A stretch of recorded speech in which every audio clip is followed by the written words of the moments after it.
Hello friends, welcome back on my YouTube channel Megha study circle. मेरे channel पे आप सभी का एक बार फिर से बहुत बहुत बहुत स्वागत है। आज मैं आप लोगों के लिए लेकर आई हूँ सीटेट एग्ज़ाम 30 तारीख का। ठीक है, 30 जनवरी को जो एग्ज़ाम हुआ था उसके बारे में आज हम एनालिसिस करने वाले हैं। ठीक है, तो ये 30 तारीख का एग्ज़ाम आज हम डिस्कस करेंगे कि किस टाइप के क्वेश्चन जो है पेपर में पूछे जा रहे हैं। ठीक है, तो हम शुरुआत करते हैं अपने पहले क्वेश्चन से। देखिए, हमारा पहला क्वेश्चन आज के पेपर में पूछा गया है कि निम्नलिखित में से सही युग्म को पहचानिए। ठीक है, गेहूं मूसला जड़ है, गाजर मूसला जड़ है, मक्का मूसला जड़ है या फिर बांस मूसला जड़ है। ठीक है, तो इसमें करेक्ट आंसर हो जाएगा गाजर मूसला जड़ है। ठीक है ना, इसको सही को पहचानना है तो इसका सही आंसर हो जाएगा गाजर क्या है, मूसला जड़ है। मूसला जड़ से क्वेश्चन पूछा गया है आज के पेपर में। ठीक है, तो ये क्वेश्चन जो है पूछा गया था, तो इसका करेक्ट आंसर होगा ऑप्शन 2 गाजर। ठीक है, देखिए मैं आपको समझा देती हूँ कि रेशेदार जड़ें किसे कहते हैं और मूसला जड़ें किसे कहते हैं। ठीक है, तो रेशेदार जड़ें वे होती हैं जिनमें घने और महीन बाल जैसी संरचनाएं होती हैं। ठीक है, जो सभी दिशाओं में चारों तरफ फैलती हैं, जैसे कि प्याज को अगर आपने देखा होगा तो उसमें क्या है ना, काफ़ी घनी और महीन बाल जैसी संरचना होती है। ठीक है ना, चावल में भी होती है। मक्का रेशेदार जड़, ये प्याज, चावल और मक्का ये रेशेदार जड़ें हैं। ठीक है, एक बीज पत्री में ज़्यादातर रेशेदार जड़ें होती हैं। ओके, ये हमने रेशेदार जड़ों के बारे में पढ़ लिया है। अब हम मूसला जड़ों के जो है डिटेल्स में थोड़ा जानेंगे कि मूसला जड़ मुख्य जड़ होती है जो अन्य छोटी पार्श्व जड़ों के साथ मिट्टी में बढ़ती है। ये मिट्टी के अंदर बढ़ती है। ठीक है ना, एग्जाम्पल के लिए चुकंदर है, आम, गाजर, मूली, ये आदि क्या है, मूसला जड़ें हैं। द्वे बीज में ज़्यादातर रेशेदार जड़ें होती हैं। ठीक है ना, तो हम नेक्स्ट चलते हैं आगे की ओर। सॉरी दोस्तों, ये द्विबीजीय पत्रों में ज़्यादातर मूसला जड़ें होती है। ठीक है, ये गलत टाइप हो गया, मूसला आएगा यहाँ पे। ठीक है, मूसला जड़ें होती है। ठीक है, नेक्स्ट हम चलते हैं। देखिए, नीचे दिए गए जीवों के समूह में से किसकी दृष्टि श्रेष्ठ होती है तथा वे मनुष्यों की तुलना में 4 गुना अधिक दूरी की वस्तुओं को देख सकते हैं। ठीक है, तो ऐसा कौन सा पंछी होता है या फिर ऐसा कौन सा जो जानवर या जीव होता है जिसकी दृष्टि जो होती है वो हमारी मतलब जो इंसान होता है उससे काफ़ी तेज होती है। ठीक है, और वे मनुष्यों की तुलना में 4 गुना अधिक दूरी की वस्तुओं को देख सकते हैं। तो कौन होगा, वो होगा दोस्तों चील, बाज और गिद्ध। ये अभी जो पेपर हुआ था 29 से 28 तारीख का, ठीक है ना, दिसंबर का पेपर, उसमें भी ये क्वेश्चन पूछा गया है। हूबहू यही क्वेश्चन पूछा गया है, यही क्वेश्चन आज के पेपर में रख दिया है। ठीक है, तो मधुमक्खी, मच्छर, तितली ये तो नहीं होगा। बाघ, तेंदुआ, सांप ये भी नहीं होगा। सांप, रेशम के छिपकली ये भी नहीं होगा। देखिए, हमें तीनों ऑप्शन देखने, तीनों सही होने चाहिए। ठीक है ना, इसमें मतलब तीनों जो ऑप्शन है वो तीनों सही होंगे तभी उस आंसर को करेक्ट माना जाएगा। चील, बाज, गिद्ध ये तीनों ही ठीक है, तीनों ही सही है। चील भी दूर तक देख लेती है, बाज भी देख लेती है और गिद्ध भी देख लेती है। इंसानों से कई गुना दूरी तक जो है और काफ़ी अच्छा और मतलब साफ और दूरी तक काफ़ी देख सकती है चील, बाज और गिद्ध। तभी अपना शिकार जो है आसमान में इतनी ऊंचाई तक उड़ती रहती हैं और नीचे देखती हैं कि कोई जानवर मरा हुआ डला है, तो ये उन्हें इतनी ऊंचाई से बिल्कुल साफ देख लेती हैं और नीचे आके इनको खा लेती हैं। ठीक है ना, तो नेक्स्ट हम चलते हैं। नेक्स्ट क्या बोला गया है, देखिए, निम्नलिखित में से हमारे देश किस राज्य के अधिकतर लोग सरसों के तेल में पकी हुई समुद्री मछली खाना पसंद करते हैं। देखिए, बात किसकी हो रही है, सरसों के तेल में पकी हुई समुद्री मछली। सरसों के तेल की बात हो रही है, किसकी बात हो रही है, सरसों के तेल की। सरसों के तेल में मछली पका के कौन खाता है, जम्मू और कश्मीर के लोग। ठीक है ना, जम्मू और कश्मीर के लोग सरसों के तेल में मछली पका कर खाते हैं। सरसों की जगह अगर नारियल आ जाता, कोकोनट ऑयल में कौन मछली पका के खाता है, तो गोवा के लोग खाते हैं। ठीक है, बात समझ में आ रही है। सरसों के तेल में मछली पकाकर कौन खाता है, जम्मू कश्मीर के लोग। ठीक है, और कोकोनट के ऑयल में, नारियल के ऑयल में मछली पकाकर जो खाते हैं वो होते हैं गोवा के लोग। ठीक है, ऐसे भी पूछ सकते हैं, नारियल के तेल में समुद्री मछली पकाकर कौन खाना पसंद करते हैं, तो गोवा के लोग। सरसों के तेल में पकी हुई मछली सरसों के तेल में समुद्री मछली पकाकर कौन खाना पसंद करते हैं, तो जम्मू कश्मीर के लोग। ठीक है, नेक्स्ट हम चलते हैं। किस फूल में उभयलिंगी होता है? उभयलिंगी की बात की गई है, किस फूल में होता है, तो गुलाब के फूल में होता है। ठीक है दोस्तों, जो है फ्लावर से क्वेश्चन आ गया है, पुष्प से क्वेश्चन बना है आज के पेपर में। नेक्स्ट हम चलते हैं अपने दूसरे क्वेश्चन की तरफ। देखिए, प्रसिद्ध चार चिनार स्थित है, कहाँ पर स्थित है? देखिए, चार चिनार जो है वो ऑप्शन ऐसे आए हैं, डल, चिल्का, सांभर या बूलर। ठीक है ना, इसमें झीलों के नाम दिए गए हैं कि कौन सी झील, मतलब सिंपल सी बात है कि चार चिनार जो है स्थित है वो अपना जम्मू एंड कश्मीर में स्थित है। कहाँ पर है? जम्मू एंड कश्मीर में। ठीक है, तो अगर डायरेक्ट जम्मू एंड कश्मीर पूछ लिया गया तो आप इस पर टिक कर दीजिए। श्रीनगर पूछ लिया गया है, अगर मान के चलो श्रीनगर जो है ऑप्शन में दिया है, तो ये जम्मू कश्मीर की राजधानी है श्रीनगर, तो इस पर टिक कर दीजिए। तो यहाँ पे झीलें पूछी गई हैं, तो जम्मू कश्मीर में जो झील है वो कौन सी झील है? डल, तो डल पे टिक कर देंगे। ठीक है ना, चार चिनार कहाँ स्थित है? जम्मू कश्मीर में स्थित है, और डल कहाँ है? जम्मू कश्मीर में। ठीक है ना, तो नेक्स्ट हम आगे चलते हैं। देखिए, किसी क्षेत्र में गांव के लोग अपने घर मोटी दीवारों के बनाते हैं। एक जगह है, ठीक है, एक क्षेत्र है, उधर जो गांव के लोग हैं वो अपने घर मोटी दीवारों की बनाते हैं और इन दीवारों को मिट्टी से लीपते पोतते भी हैं। इन घरों की छतों को कटीली झाड़ियों से बनाते हैं। इस क्षेत्र में वर्षा बहुत कैसी होती है? कम होती है, तथा गर्मी खूब पड़ती है। वर्षा कम होती है, गर्मी ज़्यादा पड़ती है। क्षेत्र किस राज्य में होना चाहिए? ठीक है, ये क्षेत्र पूछ लिया है किस राज्य में होना चाहिए, कौन सा राज्य है। ठीक है ना, कैसा है ये राज्य? कि ये जो क्षेत्र है ये अपने घर मोटी दीवारों के बनाते हैं, मिट्टी से लीपते पोतते हैं, कटीली झाड़ियों की इनकी छत रहती हैं, वर्षा बहुत कम होती है, गर्मी खूब ज़्यादा पड़ती है। तो ये किस राज्य में होने चाहिए? तो ये कहाँ होने चाहिए? ये राजस्थान में होने चाहिए। कहाँ? ये राजस्थान की बात कर रहे हैं, ऊपर जो क्षेत्र की बात कर रहे हैं वो किसकी बात कर रहे हैं? राजस्थान की। राजस्थान में जो होता है, क्या होता है राजस्थान में, कि राजस्थान में जो घर होते हैं वो मोटी दीवारों के बनाए जाते हैं। घर की जो दीवारें होती हैं वो मिट्टी से लीपते पोतते हैं, और जो छतें बनाई जाती हैं वो झाड़ियों से बनाई जाती हैं, कटीली झाड़ियों से। यहाँ वर्षा बहुत कम होती है राजस्थान में। ठीक है ना, रेगिस्तानी एरिया है ना, राजस्थान में वर्षा बहुत कम होती है और गर्मी बहुत ज़्यादा पड़ती है राजस्थान में। ठीक है ना, तो ये कहाँ की बात हो रही है? राजस्थान की बात हो रही है, सिंपल सी बात है। करेक्ट आंसर राजस्थान हो जाएगा अपना। मैंने आंसर ऑलरेडी टिक करके रखा है, अपनी हर वीडियो में मैं आंसर ऑलरेडी टिक करके रखती हूँ। इससे क्या है ना, आपको आसानी रहती है। ठीक है, मतलब इंतजार नहीं करना पड़ता इसका आंसर क्या होगा क्या होगा, पहले ही जो है आप लोगों को पता चल जाता है इसका। ठीक है, अब देखिए हम नेक्स्ट क्वेश्चन पे हमारा क्या बोल रहा है ये क्वेश्चन। देखिए, आप एक्स पर स्थित हैं और आपका विद्यालय वाई पर स्थित है। आपके घर से आपके विद्यालय तक जाने के लिए कोई सीधी सड़क नहीं है, कोई भी सीधी सड़क नहीं, मतलब सीधे तो चलना ही नहीं है। ये पॉइंट आप नोट कर लीजिए। अतः आप पहले ए पर जाते हैं, पहले ए पर जाएंगे, जो एक्स के ठीक उत्तर में 30 मीटर की दूरी पर है। फिर आप बी पर जाएंगे, ठीक है ना, जो ए के ठीक पश्चिम में 40 मीटर की दूरी पर है।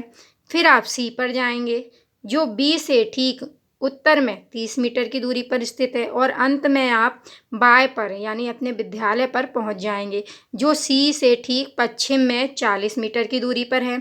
घर के सापेक्ष आपके विद्यालय की सही दिशा क्या होगी? ठीक है ना, ये आपको बताना है।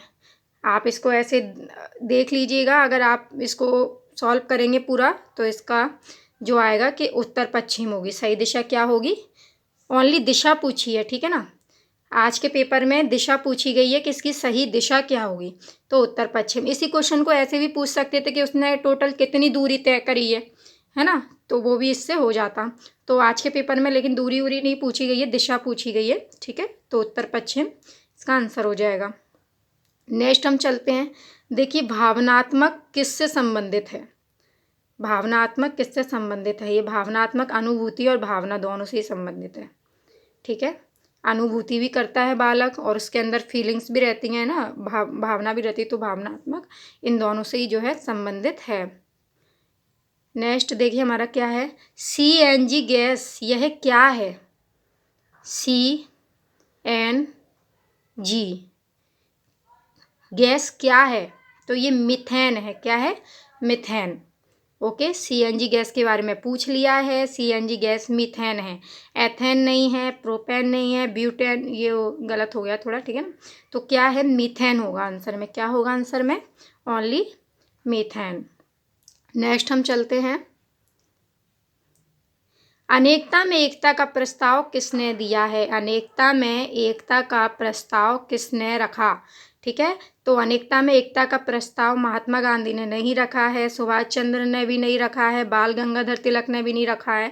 अनेकता में एकता का प्रस्ताव रखा है जवाहरलाल नेहरू ने, पंडित नेहरू ने। किसने रखा है? जवाहरलाल नेहरू, पंडित नेहरू ने। ओके, तो अगर पूछ लिया जाता है, ये क्वेश्चन दोबारा रिपीट होता है, तो इसका आंसर आप लोग क्या करोगे? जवाहरलाल नेहरू। अनेकता में एकता की बात जवाहरलाल नेहरू करते हैं। नेक्स्ट हम चलते हैं, देखिए, गुड बॉय गुड गर्ल कोहल वर्ग के किस चरण पर केंद्रित है? Good boy good girl question repeated question है, ये क्वेश्चन पहले भी पूछा जा चुका है कई बार, ठीक है, और आज भी जो है पूछ लिया गया है। ये कोहल वर्ग के किस चरण पर केंद्रित है? तो ये पारंपरिक, कोहल वर्ग का पारंपरिक चरण है, उस पर केंद्रित है, ठीक है। नेक्स्ट हम चलते हैं, देखिए, राम पहले ईस्ट की तरफ 3.5 किलोमीटर जाता है और फिर वो वेस्ट की तरफ जाता है 1/7 किलोमीटर। वो कितनी दूरी तय करता है? देखिए, अभी मैं बोल ही रही थी आपसे कि ये दूरी से रिलेटेड नहीं आया, दिशा से आया है, क्योंकि दूरी से रिलेटेड ये वाला क्वेश्चन बना हुआ है आज के पेपर में, ठीक है, कि राम पहले ईस्ट की तरफ इतना चलता है, फिर वेस्ट की तरफ इतना चलता है, वो टोटल कितना चलता है, ठीक है। इसके ऑप्शन जो हैं दिए नहीं गए हैं, आप इसका आंसर खुद निकाल लीजिएगा। नेक्स्ट क्या है, एक छात्र कहता है कि समोसे का आकार त्रिभुज जैसा होता है। समोसे का आकार त्रिभुज जैसा होता है। वह ज्यामितीय विवेचन में बेन हिले के अनुसार किस स्तर पर है? ठीक है, बेन हिले के अनुसार पूछ लिया गया है, ठीक है ना। बेन हिले के अनुसार किस स्तर पर है वो? तो वो दृष्टियकरण स्तर पर है, ठीक है। कौन से स्तर पर है? दृष्टियकरण। विश्लेषण नहीं होगा, संबंध स्थापित करना नहीं होगा, स्वयं सिद्धि की कोई बात ही नहीं हो रही है, संबंध स्थापित, कोई संबंध स्थापित करने वाली बात नहीं हो रही है, विश्लेषण की भी नहीं है। उसके देखने का जो तरीका है वो अलग है, ठीक है ना, दृष्टियकरण है। वो ज्यामितीय को नहीं देख पा रहे, वो किसे देख रहा है कि समोसे त्रिभुज की तरह है, तो ये दृष्टिकरण पर आधारित है, ठीक है ना। देखिए, एक टीचर बच्चों को फील्ड ट्रिप ले जाती है, आने के बाद उनसे सवाल पूछती है, ठीक है ना। आने के बाद टीचर क्या है, उनसे सवाल पूछती है, तो ये क्या है? ये सीखने के लिए आकलन है। क्या है ये? सीखने के लिए आकलन, ठीक है। नेक्स्ट हम चलते हैं, ग्रहणशील कौशल से क्वेश्चन बना हुआ है। कौशल से कल के पेपर में उप कौशल से क्वेश्चन आया था, मैंने आप लोगों को बताया था। आज के पेपर में ग्रहणशील कौशल से क्वेश्चन आया है। तो ग्रहणशील क्या है? ग्रहणशील कौशल क्या है? बोलना लिखना है? नहीं। बोलना सुनना है? नहीं। सुनना पढ़ना है? सुनते, देखो मैं अभी आप लोग को एनालिसिस कर रही हूँ, ठीक है ना, मैं आप लोग को समझा रही हूँ, तो आप उसको सुन रहे हो, यानी ग्रहण कर रहे हो अपने अंदर, ठीक है ना, ग्रहण कर रहे हो। और अगर मैं बोलती, और ये मैं आपको जो PDF से समझा रही हूँ, इसको आप पढ़ भी रहे हो साथ साथ में, तो ये भी आप ग्रहण ही तो कर रहे हो एक तरीके से अंदर, है ना। तो सुनना और पढ़ना ग्रहणशीलता होती है। क्या होती है? सुनना और पढ़ना जो है वो ग्रहण कौशल होता है। बोलने में काय का ग्रहण कर रहे हो? तो ये बोलना है दोनों में, तो ये तो होगा नहीं, इसमें ही बोलना हो गया, इसलिए ये भी नहीं होगा। तो सुनना और पढ़ना ग्रहणशीलता है, ठीक है, ग्रहणशील कौशल है। ये अपना C ऑप्शन करेक्ट हो जाएगा। नेक्स्ट हम चलते हैं क्वेश्चन पर। एक बच्ची है, देखो, वो कहती है कि हमारे समाज के कुछ नियम हैं जिन्हें पालन करना हमारी ड्यूटी है। एक बच्ची है, वो ये बोल रही है कि हमारे समाज में कुछ नियम है, कुछ रूल्स हैं, कुछ रूल्स रेगुलेशन है, जिन्हें क्या है, पालन करना हमारी ड्यूटी है। नैतिक विकास सिद्धांत के अनुसार ये क्या है? ये पारंपरिक है। क्या है? पारंपरिक। पारंपरिक है कि नहीं? कहते नहीं है, कोई प्रथा हमारे यहाँ चली आ रही है और उसे हम बिना उस प्रथा के मतलब बारे में जाने कि ये ऐसा हो रहा है, तो ऐसा हो क्यों रहा है, बस ये है कि चली आ रही है शुरू से प्रथा, तो वो पारंपरिक है, कहते नहीं है, ठीक है ना। तो इसका करेक्ट आंसर हो जाएगा ऑप्शन सी, पारंपरिक। नेक्स्ट हम चलते हैं। देखिए, एक कक्षा है जिसमें बच्चों की उम्र 7 से 11 वर्ष है, ठीक है। उनमें टीचर कैसे एक्टिविटी करेंगे, ठीक है ना। उसमें जो टीचर एक्टिविटी करेंगे वो कैसी एक्टिविटी करेंगे, तो उत्कीर्णन पर एक्टिविटी करेंगे, ठीक है। नेक्स्ट हम चलते हैं। देखिए, लेड का संबंध, LAD का संबंध किससे है? किसने बताया LED के बारे में? कौन बात करता है? चॉम्स्की, ठीक है ना। तो संबंध किससे है? चॉम्स्की से है। पियाजे से नहीं है, स्किनर से नहीं है, वाइगोत्स्की से भी नहीं है। सार्वभौम व्याकरण के बारे में कौन कहता है, ठीक है। कौन कहता है इसके बारे में? चॉम्स्की कहते हैं, ठीक है। चॉम्स्की से 2 क्वेश्चन आ गए। पियाजे भी नहीं कहते, वाइगोत्स्की भी नहीं, स्किनर भी नहीं, चॉम्स्की इसका करेक्ट आंसर होगा, ठीक है। Option D is correct. Next हम चलते हैं। Inclusive education nature, inclusive education जो होता है वो कैसा होता है? इक्विटी होता है, ठीक है ना। इक्वली भी नहीं होता, ठीक है ना। तो ये इसका करेक्ट आंसर हो जाएगा ए। नेक्स्ट हम क्वेश्चन पे चलते हैं। इंक्लूसिव एजुकेशन के बारे में भी पूछ लिया गया है, बताओ आज के पेपर में, है ना। वो भी रिपीटेड ही है, बट एक आध शिफ्ट में ही पूछा गया है, ज़्यादा नहीं पूछा गया है। देखो, 1-2 महीने का बच्चा द, ड, ना, मा करने में सक्षम है। एक बच्चा है वो ड, ड, मा, ना ये बोल पा रहा है। तो निम्नलिखित में से कौन सा सही है? वो क्या कर रहा है? क्विंग कर रहा है, बबलिंग कर रहा है, 2 शब्द चरण या फिर टेलीग्राफिक शब्द। तो वो क्या कर रहा है? बबलिंग कर रहा है। क्या कर रहा है? Bubbling, okay. इसको कोई बच्चा डा डा डा पा ऐसे बोलता है ना, तो वो बच्चा क्या करता है? बबलिंग बोलते हैं उसको, हाँ। देखिए, पेपर जहाँ तक है कि इजी ही रहा है, ज़्यादा टफ नहीं रहा है पेपर, तो ठीक है। तो आप लोग, मैं आपसे बार बार यही बात कहूँगी कि NCERT बेस्ड ही क्वेश्चन आ रहे हैं, तो आप लोग को ज़्यादा घबराने की या फिर टेंशन लेने की बिल्कुल ज़रूरत नहीं है कि हाय राम पेपर कैसा आएगा, अब क्या होगा। ऐसा कोई टेंशन लेने की ज़रूरत नहीं है। आप बस अपनी तैयारी पूरी रखिए, जो आपने पढ़ा है उसको रिविज़न करते रहिए, कहीं इधर उधर आपको भगने की ज़रूरत नहीं है। इसलिए मैं आप लोगों के सामने क्वेश्चन जो है टाइम पर लेकर आती जा रही हूँ कि किस पेपर में किस टाइप के क्वेश्चन पूछे गए हैं। मुझे टॉपिक पता होते हैं तो मैं आप लोगों के सामने टॉपिक लेकर आती हूँ, मुझे पूरे क्वेश्चन पता होते हैं तो मैं आप लोगों के सामने क्वेश्चन लेकर आती हूँ, ठीक है ना। तो आप बिल्कुल भी मत घबराइए, ये देख लीजिए कि किस टाइप से क्वेश्चन बन रहे हैं, और वही क्वेश्चन जो है रिपीट हो रहे हैं, ठीक है ना। एक आध क्वेश्चन इधर उधर हो जाता है, मतलब इधर उधर का मतलब आउट ऑफ सिलेबस से मेरा बिल्कुल भी नहीं है। इधर उधर का मतलब कि वो रिपीटेड क्वेश्चन नहीं होता है, कुछ नया हमें देखने को मिलता है, लेकिन वो होता आपके सिलेबस से ही है, ठीक है ना। NCERT बेस्ड ही वो होता है, कहीं अलग से या बाहर से नहीं पूछा जा रहा है, ठीक है ना। तो इसलिए आपको घबराने की कोई ज़रूरत नहीं है। हाँ, ऐसा ज़रूर था, अभी 1-2 शिफ्ट में ऐसा हुआ था कि CBSE जो है बेस्ड क्वेश्चन पूछ लिए थे, वो भी 5-6 क्वेश्चन पूछ लिए थे, और अब तो ऐसा कुछ भी नहीं है। अब तो जो अभी मैंने इससे पहले जो 3 शिफ्ट में पेपर हुए हैं ना, उनसे तो NCERT बेस्ड ही पूछ रहे हैं, और अभी भी NCERT बेस्ड ही है ये पूरा, ठीक है। जो अपना मैथ पोर्शन था वो भी इजी ही रहा है, वो भी ज़्यादा टफ नहीं रहा है। तो हम आगे चलते हैं। देखिए, फूलों की राष्ट्रीय घाटी पूछी गई है, ये भी देखिए रिपीटेड क्वेश्चन है। अगर आप मेरी पुरानी वीडियो देखेंगे तो आपको पता चलेगा, है ना। तो फूलों की घाटी कहाँ है? उत्तराखंड है। कहाँ है फूलों की घाटी? उत्तराखंड। उत्तर प्रदेश, केरल, तमिलनाडु ये नहीं है, ये तीनों ही रॉन्ग है, ठीक है ना। उत्तराखंड इसका करेक्ट आंसर होगा, तो option A is correct answer. Next हम चलते हैं। यदि अभी का समय 15:20 है, अब से 6 घंटे 15 मिनट पहले का समय क्या था? ठीक है, आप लोग हिसाब करके इसका आंसर आप लोग मुझे कमेंट बॉक्स में कमेंट करके बताइए, ठीक है, कि इसका आंसर क्या होना चाहिए। देखते हैं किसका दिमाग कैसा है, कौन हमें सही आंसर बताता है, कौन नहीं। देखिए, कौन सा जानवर पत्तों के हिलने की आवाज़ सुन सकता है? ऐसा कौन सा जानवर होता है पत्तों की भी अगर हिलने की आवाज़ आती है ना, या फिर घास पे कोई चलता है तो उसकी भी आवाज़ जो है सुन लेता है? तो वो कौन सुन लेता है? बाघ सुन लेता है, ठीक है ना। बाघ जो होता है ना, उसकी क्या है ना, इतनी क्षमता, सुनने की इतनी तेज क्षमता होती है उसकी कि वो छोटी से छोटी, धीमी से धीमी आवाज़ को भी जो सुन सकता है, ठीक है ना, बहुत ही साफ सुन सकता है। ये भी रिपीटेड क्वेश्चन है। अगर आप लोगों ने मेरी पहले की वीडियो देखी होंगी या फिर पहले के क्वेश्चन देखे होंगे कि मतलब कौन कौन से क्वेश्चन पूछे जा रहे हैं ना सीटेट में, तो आपको पता चलेगा कि ये भी जो है रिपीटेड क्वेश्चन है।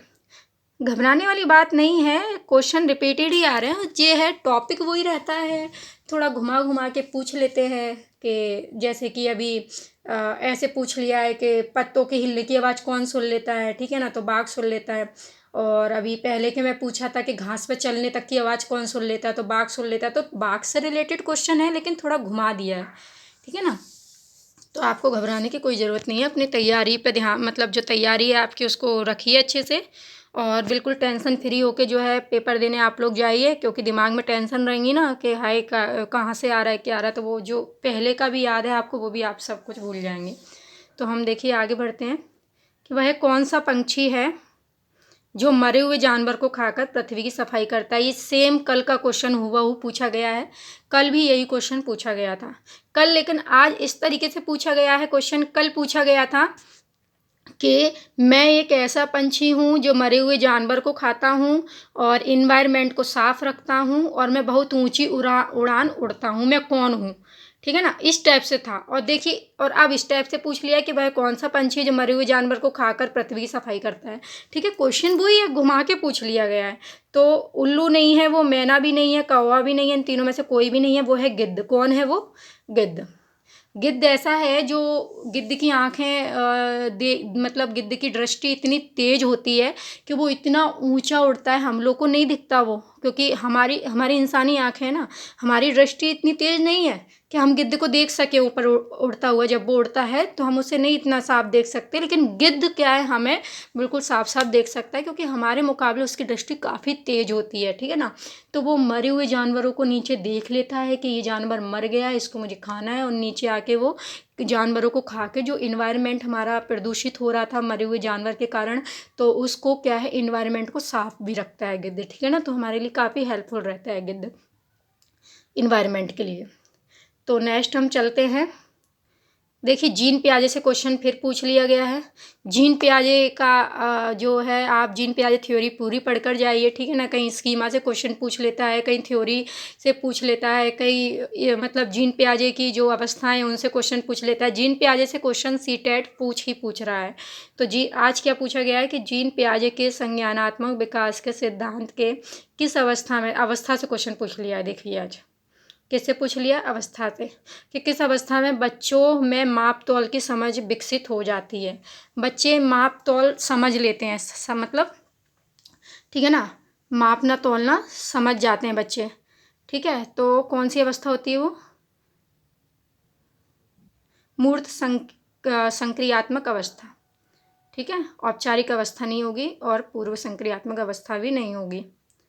देखिए अब मैं आप लोगों के लिए कुछ टॉपिक लेकर आई हूँ, इस टॉपिक से जो है क्वेश्चन बने हुए हैं, ठीक है ना। जो ऊपर क्वेश्चन थे वो तो मैंने आपको बता दिए हैं। ये जो कुछ टॉपिक हैं इनके क्वेश्चन जो है मुझे मिले नहीं है, तो मैं मात्र आप लोग के लिए टॉपिक लेकर आई हूँ, ठीक है। तो आप लोग देखिए कि इससे बेस्ड जो है क्वेश्चन आए हुए हैं। जीन पियाजे से एक कथन और कारण का क्वेश्चन बना है। अजर्शन रीजन का क्वेश्चन जो है, अजर्शन और रीजन का क्वेश्चन जो है जीन पियाजे के टॉपिक से बना हुआ है एक, ठीक है। कोहल वर्ग का क्वेश्चन बना है, हेरिडिटी एंड लॉ, ठीक है, इससे क्वेश्चन पूछा गया है। आनुवांशिकता से तो क्वेश्चन पहले भी कल के एग्जाम में ही पूछा गया था और पूछा ही जा रहा है, लगभग सारी शिफ्ट में पूछा जा रहा है वो।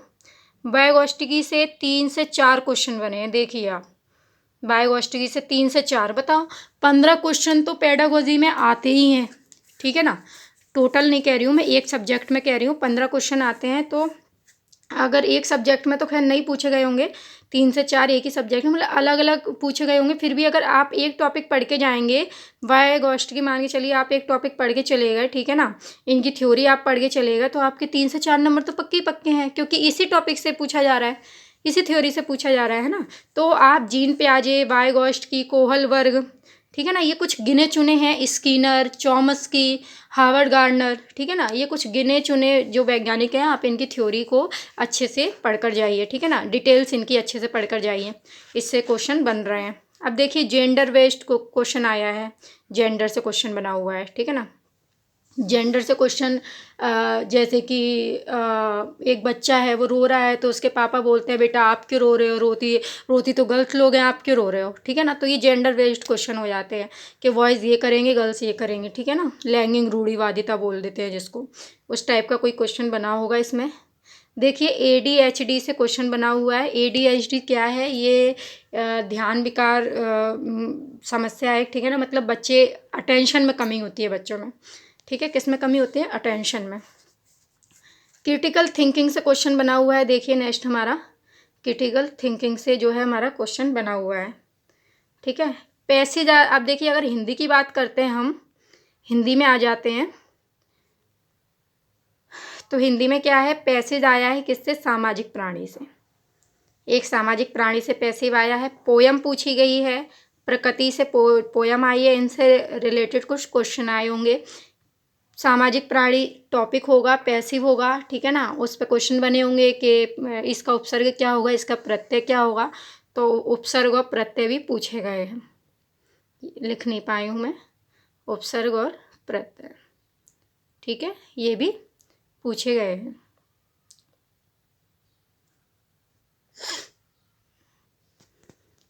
ओके, देखिए अभिव्यक्ति कौशल से भी क्वेश्चन बना है, ठीक है। एक ऊपर मैंने आपको बताया था कि ऊपर कौन सा कौशल था, वो ग्रहणशील कौशल, ठीक है ना, ग्रहणशील कौशल। ग्रहणशील कौशल से क्वेश्चन बना है। एक अभिव्यक्ति कौशल से क्वेश्चन बना है। ये ग्राहम कौशल नहीं है ये, ठीक है ना, ग्रहणशील ही होगा, गलत हो गया। स्कीनर से पूछा गया है, चॉम्स्की से पूछा गया है, NCF 2005 से क्वेश्चन, ये तो पूछा ही पूछा जा रहा है। NEP 2020 से भी क्वेश्चन पूछा गया है। देखिए दोस्तों, निपुण से भी क्वेश्चन बना है, ठीक है, निपुण, ठीक है ना। निपुण से भी क्वेश्चन बना है। निपुण की डिटेल्स मैंने आपको अपनी पिछली वीडियो में जो है पूरी डिटेल्स मैंने आपको बताई है, इसलिए इस वीडियो में मैंने डिटेल्स नहीं डाली हुई है, ठीक है। निपुण से क्वेश्चन है। नेक्स्ट हम चलते हैं, आगे निकल गया है ये। CNG का घटक, देखिए मैंने ऊपर आपको बता दिया है CNG का, ठीक है ना, ऊपर क्वेश्चन करवाया। बाघ से क्वेश्चन है, ये भी मैंने आपको ऊपर इसमें बता दिया है। राजस्थानी ओक से क्वेश्चन है। देखिए राजस्थानी ओक से जो है कल भी क्वेश्चन बना है। राजस्थानी ओक क्या होता है, एक तरीके का वृक्ष होता है, ठीक है ना, ये राजस्थानी ओक। और ये है क्या है ना, जहाँ पानी, ये रेगिस्तान में पाया जाता है। और ये ज़मीन में जो है 10 फीट अंदर तक, वो सॉरी ज़मीन में काफ़ी अंदर तक होता है और इसकी ऊंचाई 10 फीट होती है, ठीक है। राजस्थानी ओक मैं आपको बता चुकी हूँ। नेक्स्ट, सबसे ज़्यादा बारिश कहाँ होती है, ये पूछा गया है। ट्रेन की चाल पर क्वेश्चन बना हुआ है। समय पर क्वेश्चन पूछा गया है। दोस्तों मैंने ऊपर आपको समय का बता दिया है कि अभी अगर मान के चलिए इतने बज रहे हैं तो अभी से 6 घंटे पहले कितने बज रहे होंगे, ठीक है। इस टाइप का क्वेश्चन जो है पूछा गया है। झूम खेती से क्वेश्चन बना है आज के पेपर में। झूम खेती से क्वेश्चन जो है कल के शिफ्ट में ही बना हुआ था। हाथी से क्वेश्चन बना हुआ है। हाथी आप अच्छे से, हाथी, मधुमक्खी, उल्लू, गिद्ध, इनको आप अच्छे से पढ़ कर जाइए, ठीक है ना। सामाजिक कीट कौन से होते हैं, कौन से नहीं होते हैं। तो हाथी पर क्वेश्चन बना है। हाथी पर यही क्वेश्चन बना हुआ, हाथी के झुंड से रिलेटेड है ना, झुंड में लीडर कौन होता है, इस टाइप का कुछ क्वेश्चन हाथी से पूछा गया होगा। भारत का जहरीला सांप, ये कल के पेपर में भी ये क्वेश्चन पूछा गया है। भारत में जहरीले सांप की 4 प्रजातियां हैं, ठीक है ना। खेजड़ी वृक्ष के बारे में पूछा गया है, ठीक है, खेजड़ी वृक्ष के बारे में पूछा गया है। ये बहुत ही कम पानी में जो है उगता है खेजड़ी वृक्ष। बैन हिले से क्वेश्चन बना हुआ है। बैन हिले का मैंने आपको ऊपर क्वेश्चन कराया हुआ है। एक मधुमक्खी, मैंने आपको बोला था अभी मधुमक्खी टॉपिक आप पढ़ के जाइए। मधुमक्खी से भी क्वेश्चन बना हुआ है। वायगोष्ठ की आप पढ़कर जाइए। वायगोष्ठ की से डेवलपमेंट से क्वेश्चन पूछा गया है आज के पेपर में, ठीक है। डेवलपमेंट से क्वेश्चन बना हुआ है। एक हेड टू टो से क्वेश्चन बना हुआ है, ठीक है, कि विकास विकास मतलब ये ये एक ही है। डेवलपमेंट से क्वेश्चन बना है किसका, हेड टू टो, कि विकास की दिशा क्या होती है, ठीक है ना।